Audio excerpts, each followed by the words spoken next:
Today guys, pag-uusapan natin isa sa mga budget buds na feeling ko may sipa. And this is one of the latest brands, French brands na lumabas dito sa Philippines. And I'm talking about Wiko. Previously, we reviewed the Wiko T50 and I can see that it's really a nice phone. And it's a budget-friendly phone na, well, probably affordable for each and every one. So today we're going to talk about the Wiko Buds 10. And this is the latest na product na ino-offer ni Wiko. And we're going to talk about this one a little bit more deeper. And I'll be telling you about the experience na meron ko with these buds after this introduction.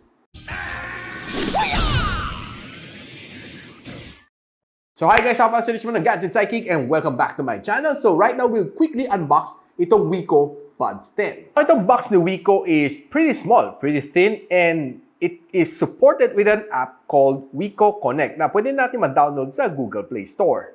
At the back, we can see some of the specs. Bluetooth 5.2 support, 30 hours of playback time, 12mm dynamic driver, and dual mic noise cancelling for calls.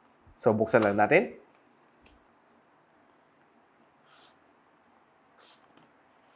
Pulling it out, ganito makita natin. And sabi niya, keep the metal contacts clean. So meaning, huwag niyo lalagyan ng kulangot. And of course, take out the earphone instructed and remove the installation tape before use. So, makita natin in a while. So, kita natin the branding, the Wiko is over here. Sa ilalim, we have the reset button or pairing button. Then of course, Type-C port. And of course, there's a LED light over here.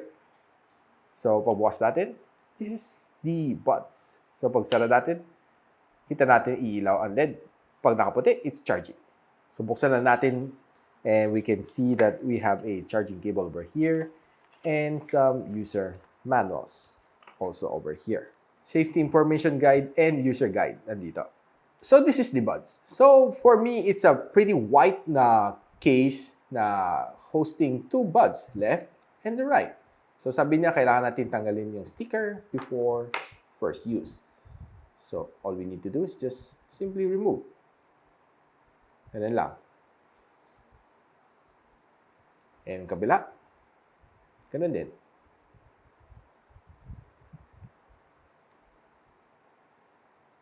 So ganito ang itsura ng buds niya. It's pretty small and we can say na, well, it kind of looks familiar. Alam naman natin, it kind of looks like the Apple AirPods. And of course, andito ang kanyang microphone. And dito ay kanyang papasok sa ating tenga. And this is another microphone, which is dual microphone for better noise cancelling. So meaning, if you're out there in the streets, maingay, traffic, and of course, nasa train station kayo, nasa bus station kayo, or nasa palengke kayo, pag kausap niyo yung kaibigan sa phone, it would enhance yung inyong clarity ng pag-uusap ninyo dahil mas magka-cancel ang mga ingay sa background ninyo. Giving yung kausap mo better experience while talking to you. So in order to charge, all I need to do is just put it here. Kita natin, white, yung kanyang ilaw, meaning it's charging. Ano lang. Okay? For me, pretty light siya and madali naman bulsahin. Though this is not the smallest na handle ko na case and there's other brands that have smaller than this one. But okay naman siya. And pretty thin. And all you need to do is just open the case and press this one for pairing. Kita natin pa nag-blink siya, it means it's searchable. So after natin pindutin ng button dito sa ilalim ng 3 second, mag-blink siya. And right now, kita natin si Wiko Buds 10 is ready to pair. So, pair with Wiko Buds 10, just simply pair, and boom, there it is. Andito na siya sa taas. Paired na siya. Next thing is to download the Wiko Connect sa Google Play Store. Open natin ang app. And here we can see na connected ng si Wiko Buds 10. So, kita natin those important stats na gusto natin makita. Ang case is 100% charge. Ang dalawang buds natin is 100% charge. So, this one can enable us to use it for 30 hours non-stop. And we can change yung kanang equalizer dito. Okay? Whether you go for standard, jazz, vocal, dance, country, natural, classic, pop, or, well, just standard. Ako, I'll go for standard and of course, firmware update. All you need to do is just check kung time to time para updated ang iyong firmware. Then general, you can check some product specifications dito, which is for me okay kasi everything you need to see, siyempre tamad ka na magbuklat ng yung user guide na nasa loob ng box, you can check it here. And sales service, this is what it says. Na in case of failure or defect of your product, please contact your seller to be informed of the warranty process to be followed. Nothing more. So right now, ikakabit lang natin sa aking tenga. So, putting it in my left ear and putting it on my right ear. And this is how it looks like. So itong buds na ito, meron sa semi-in-ear na design. So, pag pinasok mo dito sa tenga, it's snug fit naman. And I can say super lightweight siya dahil sobrang gaan niya sa aking tenga. And this buds has IPX4 na rating, meaning ano siya, sweat resistant, meaning pag dinala mo to sa gym, magpawis ka, tumakbo ka, okay siya. Hindi problema mabasa. Alam naman natin dito sa channel natin, normally I do the shake test. Meaning, kung shinake ko ang ulo ko, kasi pag nag-exercise ka, di mo maiwasan kung ano mga action na ginagawa mo eh. So, check natin kung malalaglag ba to out of my ears o hindi. Try natin. Nahilo ko dun. And apparently, it's still here. Nakakabit pa sa akin tenga. Hindi pa siya natatanggal or hindi pa siya nagsislip out of my ear. So, good job on that sa design niya. Semi-in-ear. And of course, I did try to play some games using these buds. And playing Genshin Impact, playing Call of Duty Mobile, I can say na meron siyang gaming mode equipped dito sa buds na ito. All you need to do is just hawakan mo lang siya ganon ng mga 3 seconds, may maririnig ka. Sasabihin niya, magsiswitch siya over sa gaming mode. And pag hinawakan mo ulit, ng 3 seconds, babalik siya sa normal mode. Which is nice, no? Kasi dahil makikick in a low latency, giving you that better experience while gaming. So, chinek ko naman. Well, pinakinggan ko naman kung nalalagang sounds, lalo mga gunshots sa Call of Duty Mobile. Apparently, it's good. Wala akong naging problema sa gaming. Halos sumakasabay naman siya.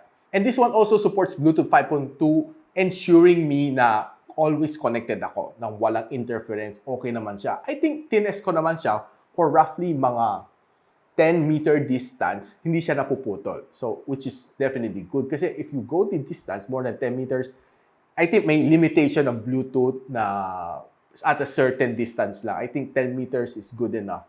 Na, syempre, hindi mo naman iwanan ng phone mo ng ganong kalayo, di ba? Then, just disconnect. And after 10 meters, medyo mag-fade na siya until siguro lumayo ka pa ng more than 12 meters, mag-disconnect na siya. And itong buzz ito also has 12mm ng dynamic driver, giving me one of the better sounds when it comes to listening to music. Of course, checking in on Spotify, YouTube Music, and watching videos on these buds. I can say na feel ko yung sounds niya, okay siya, immersive siya. And I can see ang audio dito sa Wiko Buds 10, it's more of ballads. And parang not too much on the bass and not too much on the treble. And by the way guys, itong buds ito has a 30 hours na total playback time. Meaning, ang battery na nandito and of course yung battery na nandito. 30 hours ang kaya niya ibigay sa'yo, which is definitely okay. And if not enough, dalang lang kayo ng power bank, ikabit nyo lang to, poop, anytime, full charge ka na. Good. And quickly, mag-record lang tayo ng audio using this one para marinig lang natin no, kung okay nga ba ang kanyang noise cancelling while on call. And, well, apparently ako, tinry ko naman tawagan mga kaibigan ko and tried on Zoom meeting. Sabi naman ng mga kausap ko, okay naman. Crystal clear naman ang sound. So, tinry naman natin maglagay ng konting ingay on the background sa music and they say, meron, may narinig pero minimal. So, let's try recording some audio using these buds. So mic test 1, 2, 3. Right now I'm recording video and more of audio using the Wiko Buds 10. And I can say na quite okay ang aking sounds dito sa Wiko Buds 10. And definitely it's good for video calling and of course for video conferencing.